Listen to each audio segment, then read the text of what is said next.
Hello, and welcome to Lawless Conversations with Katie. I'm Katie, your host.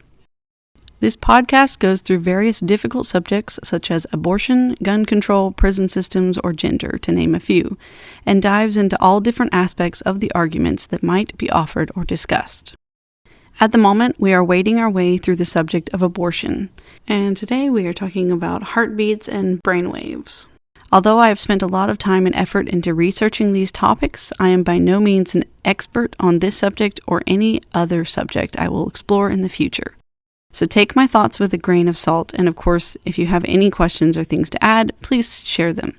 I try my best to keep my own biases out of these explorations, and because I'm talking about many aspects of a subject, including opposing ideas and arguments, know that these are not necessarily ideas that I subscribe to or hold personally.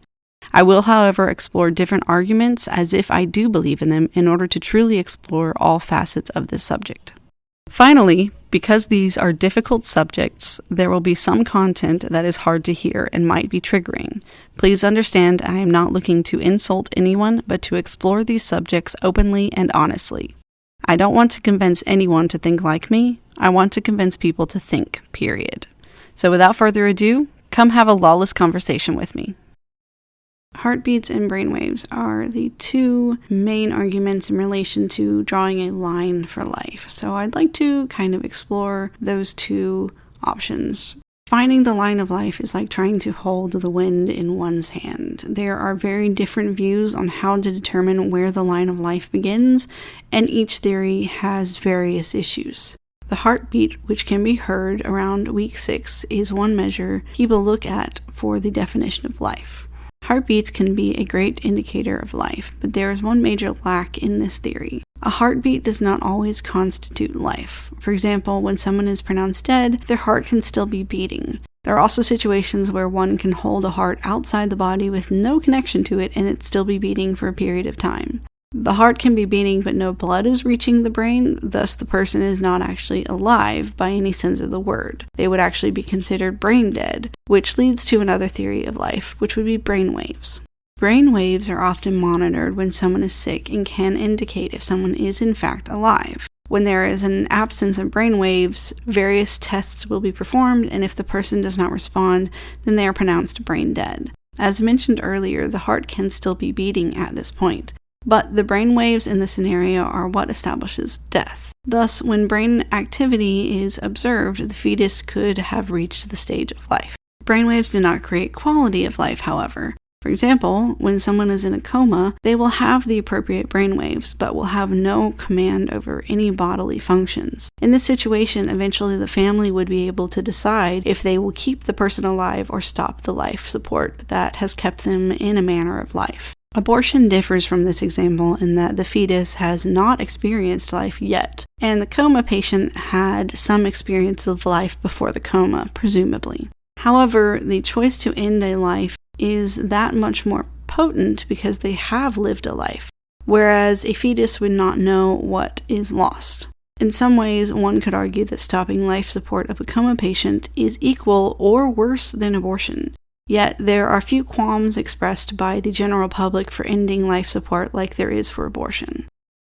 Brainwaves are likely the most reasonable marker for life, however, there is still no consensus. Even if somehow everyone was able to agree that the presence of brainwaves was the official marker for life, the broader questions are left unanswered still. Using these markers for life as well brings about an issue of science in the same way that it brings about an issue with government. If you put a woman under the auspices of government in the sense of abortion, they are subject to the change of government and societal desires. Just the same as choosing to make laws based on the scientific lines of life, whether brainwaves or heartbeats, still sets up the law subject to change because science is a constant and ever-changing field of study. What could be believed as almost pure fact could be discredited years down the road after more research is done. So it makes it equally hard to base laws on science as it is on the choice to give it up to the government to make those choices. Between heartbeats and brainwaves, which do you think is the best marker for life? Also, apart from conception, do you hold a different marker for when life begins?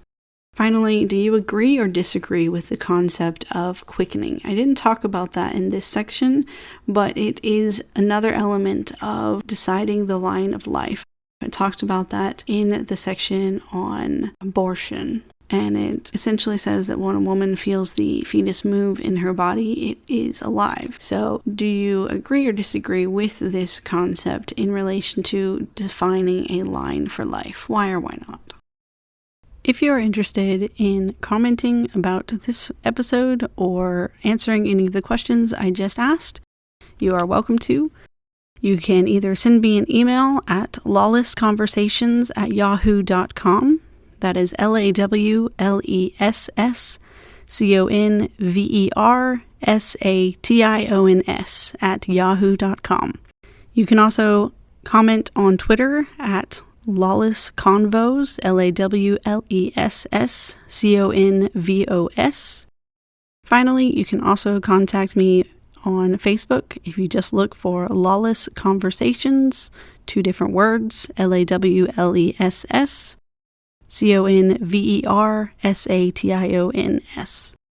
I look forward to hearing from you.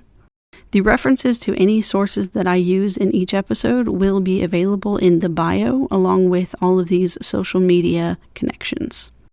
Come join me on Sunday as I talk about my research and exploration into figuring out the discrepancies between when a heartbeat is heard and if it is heard and if it's the system that makes up the sound. A lot of the controversy that happened recently, I've dived into that, and I'll go over that on Sunday. Thank you for joining me for this episode. I look forward to Sunday.